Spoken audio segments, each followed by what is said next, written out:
Before today's video, don't forget to subscribe so you don't miss out on the latest videos. If you want to see a case or topic covered by Paranormally Listed, then go to criminallylisted.com and fill out the questionnaire under the Suggest a Case tab. Number 3. The Cowichan District Hospital Incident. Our first Canadian UFO encounter happened at the Cowichan District Hospital in Duncan, British Columbia. Duncan and its surrounding area have become well known for having many UFO sightings. One of the most famous incidents happened on New Year's Day, 1970, when several nurses and at least one patient saw a mysterious flying object. Doreen Kendall was ringing in the new year by working all night. She started at midnight and she was getting off at 8 a.m.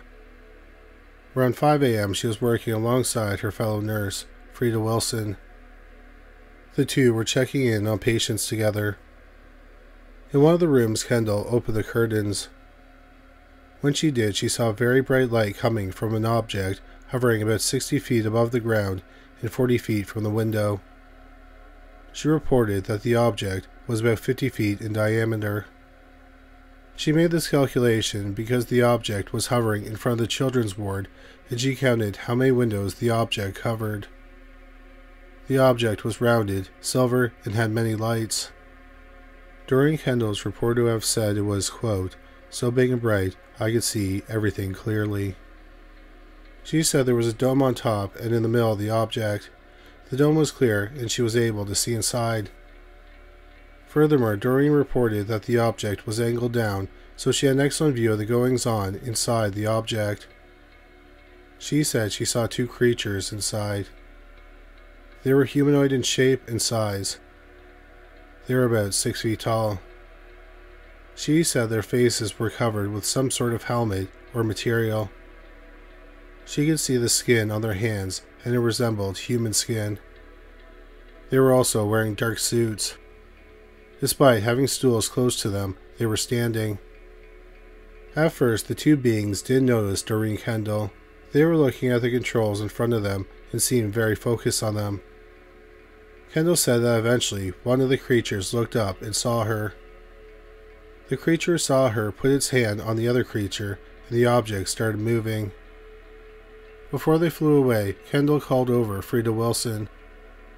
Wilson said she saw the object as it started to fly away. Kendall and Wilson weren't the only people at the hospital who saw the object. At least 3 other nurses saw the UFO as it was leaving. They reported that the UFO flew in a circle momentarily before heading in a northeasterly direction. Another person who saw it was a patient, Joan Haida. Haida had just given birth to her 3rd child. She was sleeping when the UFO arrived. She was awoken when a nurse yelled to the nurse in her room to look out the window. Haida got out of bed to see what was happening outside the window. She said, quote, the UFO was coming slowly towards the window until it was just a few feet away, and I swear I saw panels with instruments and lights on them, and 2 black figures as well, although they were not as clear. It then tilted and began to move away. It seemed real enough to me and to everyone else that was in the room, and it shook us all up. For some people, being in the presence of a UFO can be scary, but Doreen Kendall found it to be a serene experience. She said, quote, I never felt so peaceful in my life. I wish I could have talked to them. As we just mentioned, Duncan and its surrounding area are known for having UFO sightings. On that same New Year's Day in 1970, B. Drummond was in Mill Bay, which is about 12 miles southeast of Duncan. Through a telescope, she and several family members saw an object with orange and yellow lights hovering about 900 feet above the ground. She said the lights looked like the flames from a candle.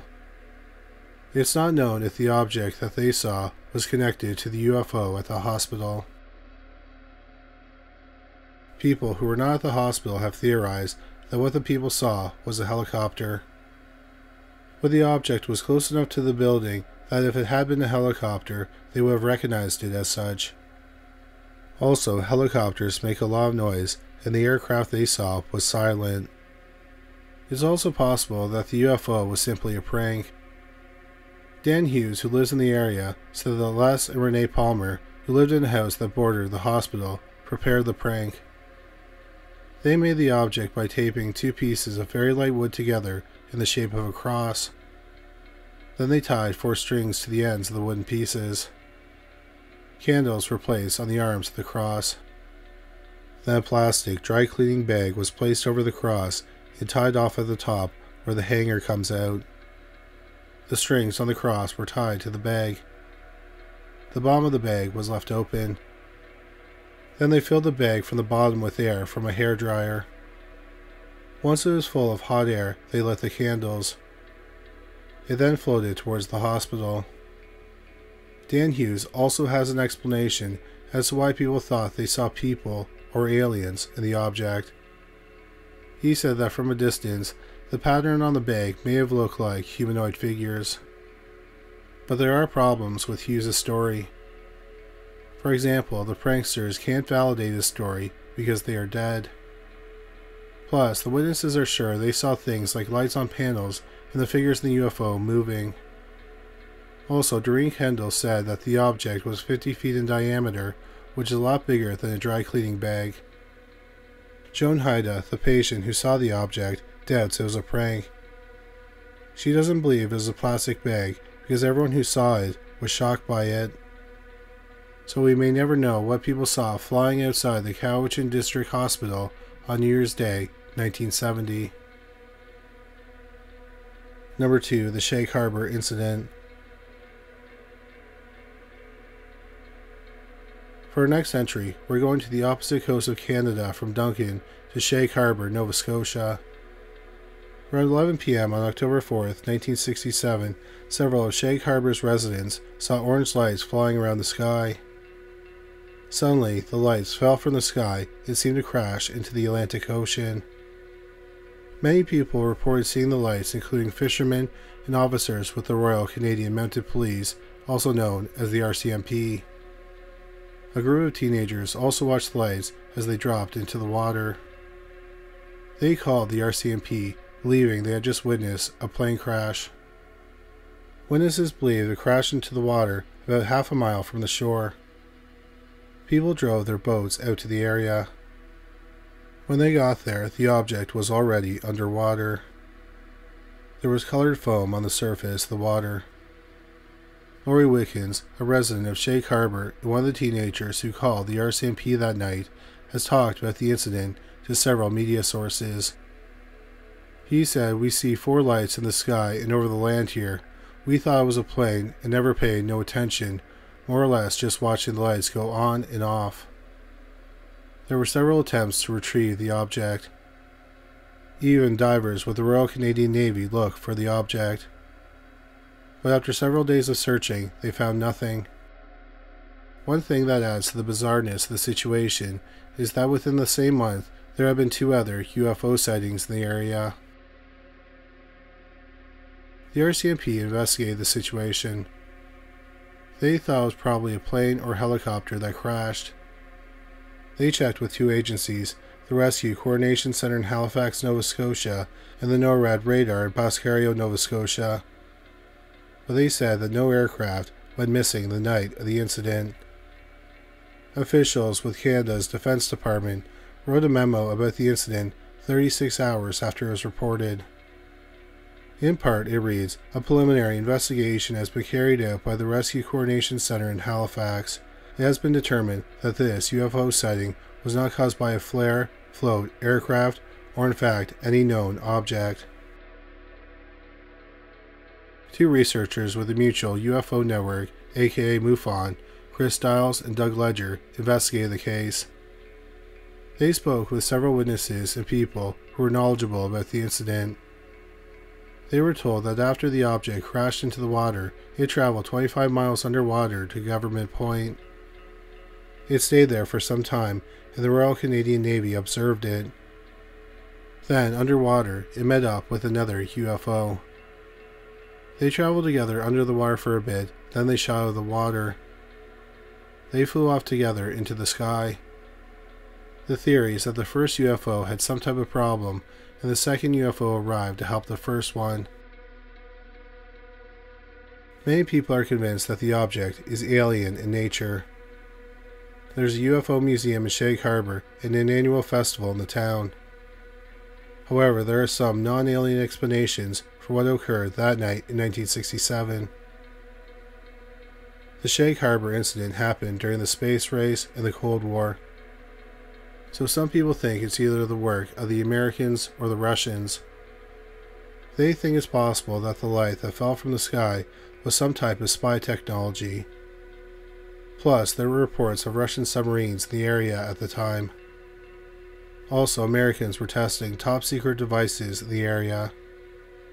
Also, there are supposedly military reports that state instead of flying off with the second UFO, the object was transferred to the Canadian Forces Station Shelburne, which was a top-secret military base about 30 miles from Shag Harbour. As for Laurie Wickens, the man who was a teenager that day, he's pretty sure the object was not a UFO, but he believes that something else was happening. He said whatever it is, the government knows, and they just ain't telling us. Number 1. The West Carleton Encounter. Finally, our last location, which also seems to be rife with extraterrestrial activities, is Canada's capital, Ottawa, Ontario. There are two strange events that are closely related and even have one witness in common. The first occurred on November 4th, 1989 in Carleton, Ontario, which is now part of Ottawa. People saw what seemed to be an unidentified flying object fall from the sky and land in the area's swamps. Some people saw super bright lights outside of their windows. Two children, only identified as Monique and Lisa, said that they saw bright lights outside the window at night. They momentarily thought it could be headlights of a car that was turning the corner. But then they remembered they were on the second floor and headlights wouldn't reach the second floor like that. They said everything was completely silent and the lights didn't make any noise. After this incident, Tom Theophanos from the Canadian UFO Research Network received a package from a person who only identified themselves as Guardian. The package included a document about a supposed alien aircraft that was found in the swamps of West Carleton, a township that is now part of Ottawa. The document stated that the Canadian and American governments were involved in locating the aircraft and covering up its discovery. They took it to a facility in Canada, an Ottawa suburb. UFO researcher Graham Lightfoot also looked into the event that happened on November 4th, 1989. He interviewed people who claimed to have witnessed the object fall into the swamp. He interviewed Diane Lebenek, who said she saw the light crash into the swamp. She said she saw helicopters in the area earlier that day. Others also have claimed to have heard helicopters. While Diane Lebenek is one of the many people who witnessed the bright light that others saw that night, she's also a big part of the next unexplained event in the area. The second event occurred less than 2 years later, on August 18, 1991, at 10 p.m. Lebenek was at home in West Carleton. Her children were in bed and her husband was out. Lebenek heard dogs barking, alerting her to look outside to a field behind her house. She saw flames on the field and then smoke. However, it did not move like a normal fire. Lebenek explained that a typical fire would have spread throughout the field, but this fire seemed to stay in one place. Then, an aircraft with flashing blue lights settled on top of the flames. She said she watched it for about 10 minutes until the ship flew away and the flames disappeared. But it didn't end there. Lebenek also claims to have seen a helicopter flying low to the ground approach the field after the previous aircraft disappeared. The next day, she went to the field to see if there were any signs of the events of the night before, but there was nothing there. There was no evidence to suggest anything was amiss for the night before. She felt scared and worried about what she had just witnessed. She was concerned that if she called the police, they would not believe her. So she only told her mother and her husband. In February 1992, supposedly unknown to Diane Lebenek, the mysterious Guardian sent another package to Bob Exler, a UFO researcher in Edgewater, Maryland. The package had lots for Exler to look through. The most compelling item in the package was a videotape. It captured the events of the night of August 18, 1991. Exler thought that the video looked authentic. Exler decided to go to West Carleton with Graham Lightfoot to speak to people in the area.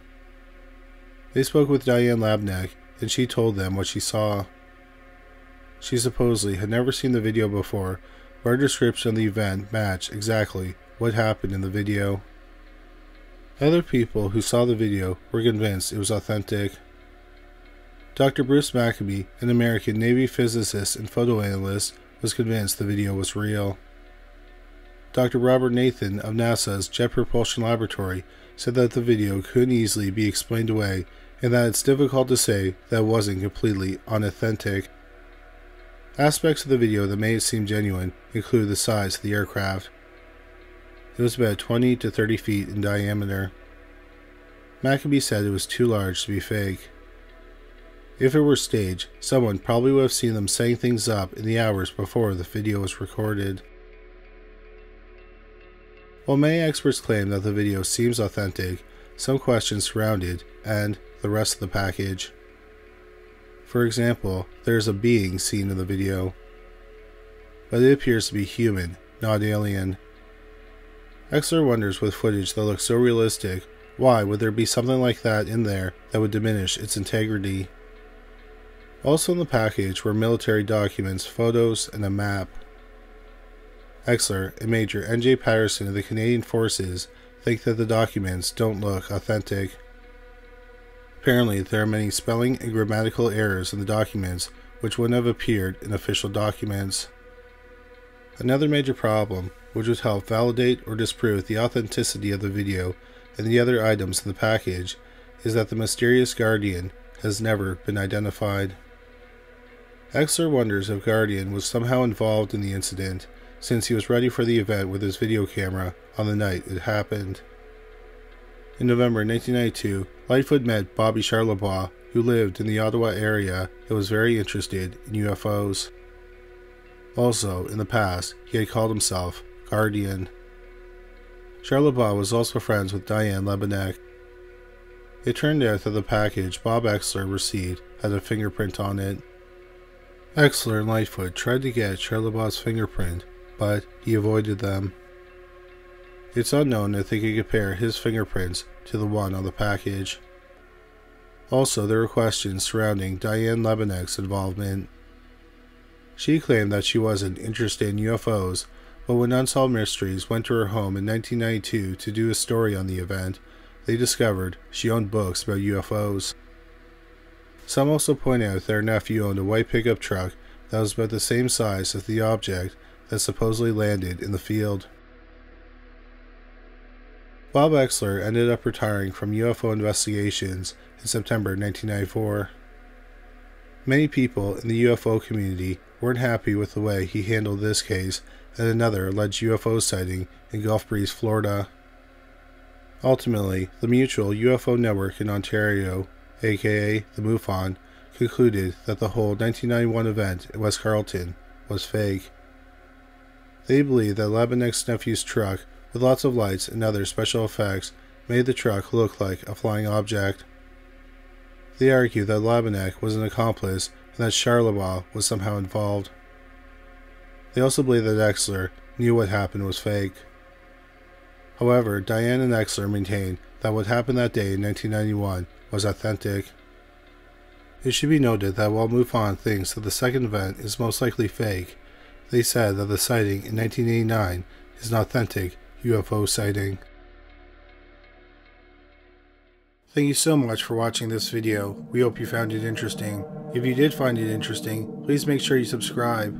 We'll have a new video about the paranormal every week. If you just discovered this channel, please make sure you check out our other channel, Criminally Listed. We have over 325 videos featuring bizarre but true crime stories. You can find it at youtube.com/criminallylisted. We also have a podcast about cold cases that were eventually solved called Criminally Listed Presents Into the Killing. You can find it on Stitcher, Spotify, Amazon Music, and anywhere you find great podcasts. But that's all for today. Thanks again for watching.